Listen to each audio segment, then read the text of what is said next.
Well, why do you think that is? I mean, why is that? I mean, is it just because people are lazy today or they're bored? I mean, are we just like bored, spoiled children who've just been lying in the bathtub all day, just playing with their plastic duck, and now they're just thinking, well, what can I do?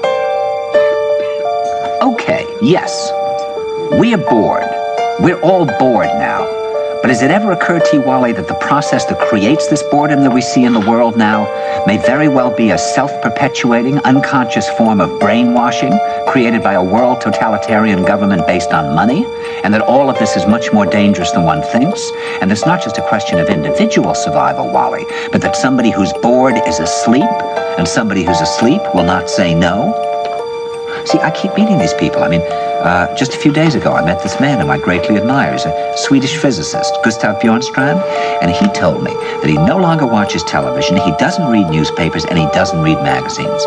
He's completely cut them out of his life because he really does feel that we're living in some kind of Orwellian nightmare now, and that everything that you hear now contributes to turning you into a robot. When I was at Findhorn, I met this extraordinary English tree expert who had devoted his life to saving trees. Just got back from Washington, lobbying to save the redwoods. He's 84 years old. He always travels with a backpack because he never knows where he's going to be tomorrow. And when I met him at Findhorn, he said to me, "Where are you from?" And I said, "New York." He said, "New York, yes, that's a very interesting place. Do you know a lot of New Yorkers who keep talking about the fact that they want to leave but never do?" And I said, "Oh, yes." And he said, "Why do you think they don't leave?" I gave him different banal theories. He said, "Oh, I don't think it's that way at all." He said, "I think that New York is the new model for the new concentration camp, where the camp has been built by the inmates themselves, and the inmates are the guards, and they have this pride in this thing they've built. They've built their own prison, and so they exist in a state of schizophrenia, where they are both guards and prisoners, and as a result, they no longer have, having been lobotomized, the capacity to leave the prison they've made, or to even see it as a prison."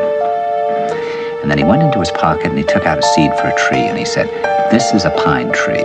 He put it in my hand and he said, "Escape before it's too late."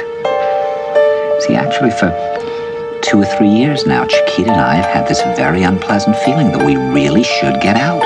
And we really should feel like Jews in Germany in the late 30s. Get out of here.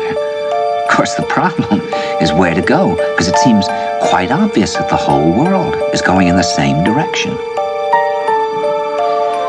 See, I think it's quite possible that the 1960s represented the last burst of the human being before he was extinguished, and that this is the beginning of the rest of the future now, that from now on there'll simply be all these robots walking around, feeling nothing, thinking nothing, and there'll be nobody left almost to remind them that there once was a species called a human being, with feelings and thoughts, and that history and memory are right now being erased, and soon nobody will really remember that life existed on the planet.